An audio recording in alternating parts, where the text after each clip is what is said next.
皆さん、こんにちは。こんにちは。TLS の渋谷です。TLS クラスルームシーズン3エピソード15頑張っていきましょう。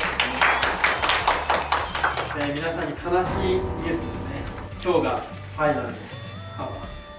とても寂しくなりますが、最後も元気に頑張っていきましょう。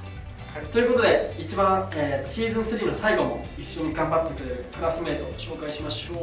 この皆さんです。レミです。よろしくお願いします。ナナです。よろしくお願いします。頑張りましょジャイです。寂しいですけど、よろしくお願いします。頑張りましょう。頑張りましょう。ちょっと寂しいですけどね、元気に頑張っていきましょう。では、ちょっと思い出してください。前回勉強したのって何だったっけ？重い。語彙の勉強の方法は新しい語彙の勉強の方法もあるけど、今まで知っている言葉の他の意味を覚えるっていう方法もありましたね。今日もそっちをやっていきましょう。じゃあ今日考える言葉、甘い。みんなこの言葉は知ってますか？はい。じゃあ例文一つ作ってもらいましょう。ジャイさん。ケーキは甘いです。すごく分かりやすい例文を作ってくれました。これも初級で勉強した言葉ですね。ケーキは甘いですが、ケーキにたくさん砂糖入っていて、甘いっていう意味ですね。じゃあ甘いの他の意味考えてみましょう。1つ目、あの歌手の歌声は甘いです。歌声っていうのは歌う時の声です。じゃあこれどういう意味でしょうか？綺麗な歌。そう、それプラス聴いていてなんかすごく気持ちがいいっていう感じの歌のことを言いますね。で、皆さんが聴いていて、この人の歌声は甘いなって思うシンガーは誰かいますか？アデル。イギリスの有名な歌手です。私がブルーマーズです。歌手の中でブルーマーズが一番です。フランク・オーシャンです。フランク・オーシャン。使い方 OK ですね。というのが甘い歌声で使います。じゃあ2つ目の意味、甘い言葉を信じてはいけません。これどういう意味でしょうか？わかります。ちょっと悪いことを誘います。そうですね。悪いことに誘う。他の悪いことを隠して話している感じですね。1日10分働くだけで1万円のアルバイト。皆さん、そしたら携帯、新しい携帯も買えますよ。とか、こういうの甘い言葉ですね。こういう言葉、必ず皆さん気をつけてくださいね。で、みんなの国にもこういう言葉って何かありますか？あります。フランスで甘い言葉、いい言葉だけ、恋人の近い言葉です。恋人同士で使う言葉なんだ。例えばどんなことを言うのが甘い言葉？綺麗です。可愛いです。レミさんも今までたくさん言ってきましたね。浜田さんどうですか？英語でスイートというポジティブの意味。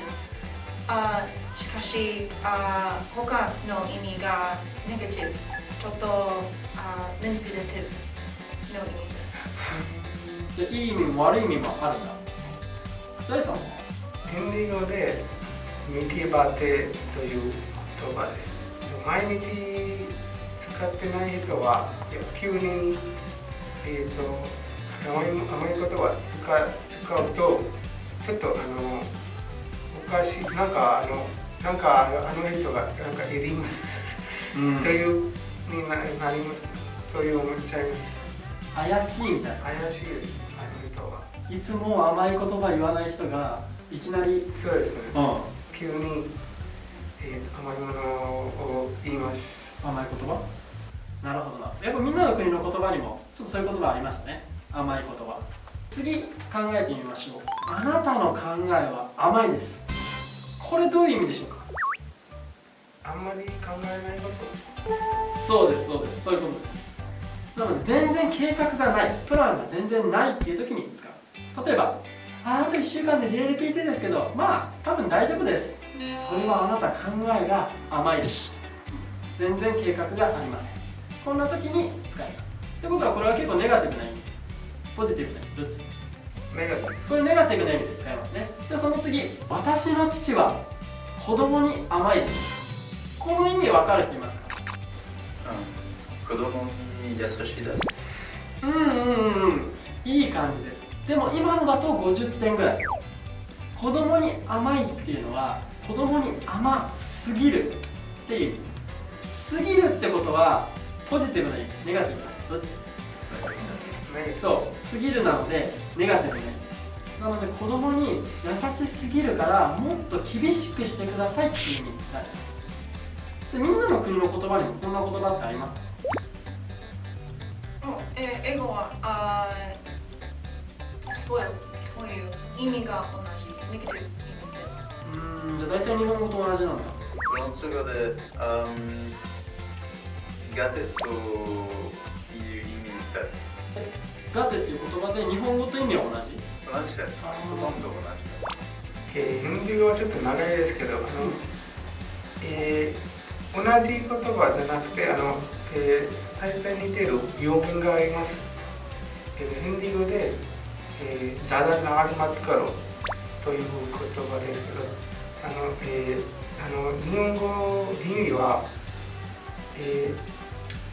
あんまり褒めるすぎてことは良くないという意味です。ちょっと似てる感じの意味ですね。そうですね。結構みんなの国の言葉にもなんか似た言葉ありましたね。この言葉も覚えておきましょう。では、今日甘いを勉強しました。みんな知ってた言葉だったけどいろんな言葉ありましたね。覚えましたか？はい。ぜひ使ってみてください。ということでとても悲しいんですが、これでファイナルが、終わりますね。このシーズン3のメンバーとはお別れになります。でこの YouTube 見てる皆さんに最後お別れのメッセージをもらいたいと思います。お願いします。皆さん、マリアの佐野さん、心が重すぎです。でもこれからも頑張ります。皆さんも頑張りましょう。皆さん、授業のエピソード終わりました。楽しかったです。これからシーズン4を見て勉強します。頑張りましょう。諦めないで勉強しましょう。皆さんのことを応援しています。頑張りましょう。今見てくれてありがとうございました。シーズン3がこれで終わりになります。すごく寂しいですが、皆さんシーズン4でまたお会いしましょう。そして、この TLS の勉強に興味を持ってくれた人、この学校で勉強したいって思ってくれた人は、QR コードをスキャンしてみてください。それか東洋ランゲージスクール、もしくは漢字で東洋言語学院で調べてみてください。皆さんと会えるのを楽しみにしています。で皆さんこれで終わります。最後に、終わりましょう。皆さん、またお会いしましょう。またね。またね。